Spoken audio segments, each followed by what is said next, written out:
Hai pemirsa, inilah Insert bersama saya Mike Lewis. Dan saya Venita Ari. Nah, berita pertama datang dari Opi Kumis yang tampaknya rumahnya selalu dilanda banjir.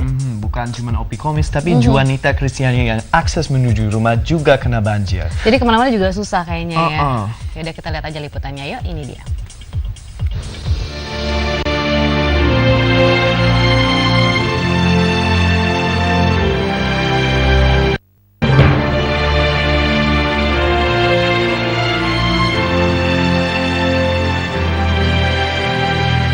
Sebab itu yang Manggarai supaya tidak ke istana, larikan ke sini sama larikan ke Pluit. Ini kita mau cek Pluit juga, karena Pluit sudah dinolkan menjadi minus berapa Pak? Minus 145 sudah diminuskan sehingga bisa menampung airnya.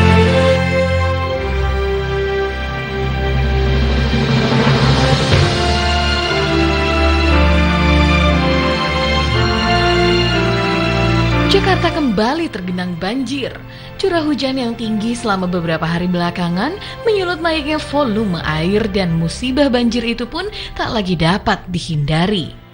Genangan air menghiasi sejumlah titik rawan banjir di Jakarta dan menjadi perhatian banyak pihak.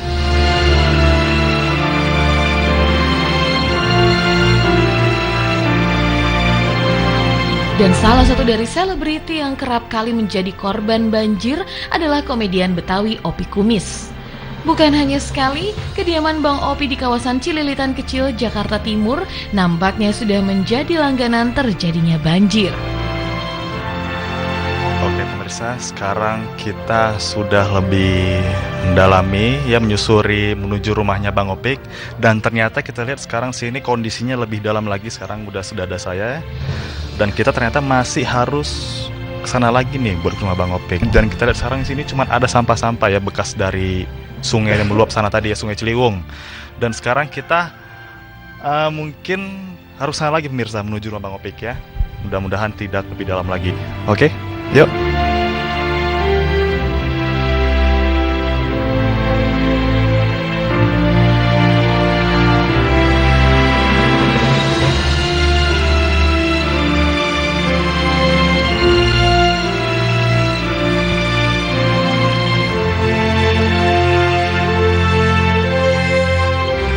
Ya pemirsa Insert, ini sekarang kondisi banjir ini boleh dibilang sekarang ini udah surut. Semalam tuh air bisa sampai di sini, Nah ini sekarang menjelang sore, jadi hampir satu hari air udah surut. Karena ini termasuk banjir di tahun 2014 awal tahun baru ini, termasuk banjir yang boleh dibilang rendah. Karena biasanya di tahun 2007, di 2004 itu makam yang di atas sana kena. Itu jadi berarti kalau makam yang di atas itu kena, berarti di bawah itu bisa mencapai 4 meter sampai 3,5 meter. Tapi kalau permukaan air di tahun 2014 ini masuk cuma sampai sini, berarti di bawah itu 2,5 meter dan paling tinggi di 3 meter. Itu posisi di rumah nyak babe gue. Sekarang kondisi rumah gue yang jelas semalam setelah gue ngambil babe gue kan posisinya lagi dalam keadaan kurang sehat. Pada waktu kemarin gue ambil pada waktu posisi air udah mau masuk ke depan rumah, itu barang satu pun belum ada yang diangkatin. Berarti posisinya sekarang air udah masuk ini, posisi barang-barang di dalam rumah pasti semuanya berantakan udah pasti. Karena air posisinya sekarang 5 cm di bawah lubang angin ketinggiannya. Kendati sudah mulai surut, namun ketakutan akan adanya banjir susulan menjadi kekhawatiran tersendiri bagi Bang Opi. Pemirsa Insert, ini sekarang kita lihat di posisi anak kecil yang baju hitam itu posisinya setelah air surut setelah 1 hari. Tapi pada waktu air datang kemarin itu mungkin anak kecil yang baju hitam itu nggak kelihatan, itu dia bisa tenggelam. Cuma sekarang udah termasuk airnya udah surut. Mudah-mudahan curah hujannya untuk malam ini dan besok nggak bakal turun lagi. Kalau turun lagi berarti ada kemungkinan kita naik bakal lebih tinggi. Kalau kita lihat dari ramalan cuaca, dia bilang Senin, Selasa, Rabu itu masih curah hujannya masih cukup tinggi. Ya mudah-mudahan aja nggak berulang sampai seperti tahun 2007 dan 2004.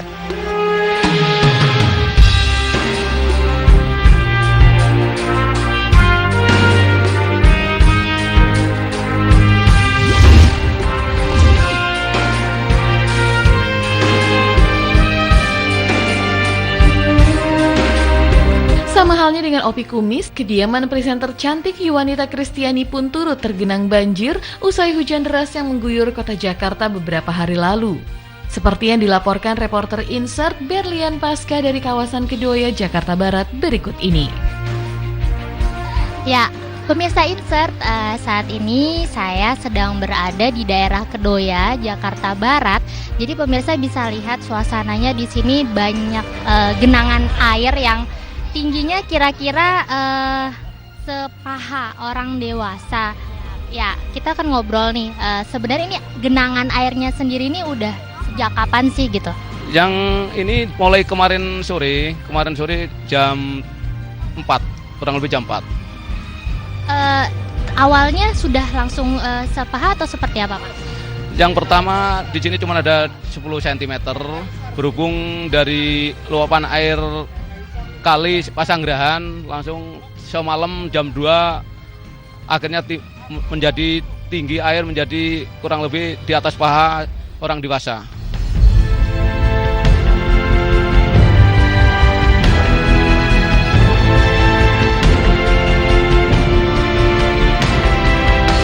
Nah, kita mau tanya-tanya langsung nih, gimana sih kondisi keadaan rumah gitu selama dari kemarin kan hujan, terus akhirnya malah sekarang jadinya banjir. Mungkin Mbak Yunita boleh cerita nih. Iya, jadi lumayan stres juga gitu pemirsa ya. Ini udah penyakit tahunan gitu kayaknya ya. Udah beberapa tahun terakhir ini kebetulan tempat saya tinggal itu selalu dikepung banjir seperti sekarang gitu ya. Jadi setiap awal tahun, setiap kali hujan deras ya, sebenarnya nggak selalu setiap kali hujan deras juga sih. Kalau curah hujan yang nggak terlalu deras pun juga selalu seperti ini kondisinya gitu. Dan kebetulan memang aku tadi beres syuting banget, terus habis itu mau masuk ke sini juga sempat kesulitan juga minta bantuan orang di luar gitu kan untuk bisa bawa bapak ini, kebetulan nemenin juga gitu ya, akhirnya bisa sampai ke rumah dengan selamat gitu. Jengkel juga sih gitu karena akhirnya menghambat rutinitas gitu loh. Mau keluar rumah jadi deg-degan nggak bisa balik, udah di luar rumah kerja juga pengen buru-buru pulang, takut nanti nggak bisa pulang gitu. Aksesnya sendiri kan cukup sulit nih Mbak, mungkin seperti apa nih? Iya susah ya, jadi karena kemana-mana susah gitu. Tadi aku juga baru dapat informasi makin malam meskipun ini nggak hujan tapi kita dapat air kiriman juga gitu. Sepaha ya, tadi pagi saya berangkat jam 7 itu baru selutut. Gitu, siang sampai sini udah sepaha. Jadi aduh saya khawatir juga sih gitu. Jadi akses kayaknya sih kemungkinan besar mungkin malam ini kalau nanti malam hujan, kemungkinan besar aku dan keluarga kayaknya akan ngungsi deh gitu. Musibah banjir memang menjadi pekerjaan rumah bagi pemerintah daerah ibu kota Jakarta yang harus segera diselesaikan. Dan mengingat terjadinya banjir bukan saja dialami pada tahun ini, maka beragam persiapan pun dilakukan oleh perempuan kelahiran Jakarta 14 April 1986 ini. Ada persiapan khusus nggak sih Mbak setiap menerima adanya banjir ini? Ada. Jadi karena ini sering kejadian gitu ya, tadi pagi begitu mulai banjir, entah juga sih di komplek perumahan aku ini tiba-tiba ada aja gitu yang dagang lewat jualan lilin lah. Jualan lilin, terus ada boots juga gitu keliling gitu kan, ketok-ketok door to door gitu. Terus kalau makanan sih tadi mungkin ada tukang sayur aja lewat gerobak gitu. Tapi memang persediaan di rumah kebetulan masih ada sih. Jadi mamaku juga cukup tanggap juga gitu. Kalau menyalahkan pemerintah, menurut saya masalah banjir ini kita nggak bisa nyalahin sepenuhnya kepada pemerintah, karena ini juga masalah perilaku dari masyarakat juga, kebiasaan buang sampah sembarangan, kemudian bangunan-bangunan juga yang banyak di bantaran sungai gitu ya, dan juga banyak gedung-gedung bertingkat juga mungkin sekarang yang akhirnya membuat daerah resapan air itu jadi berkurang gitu.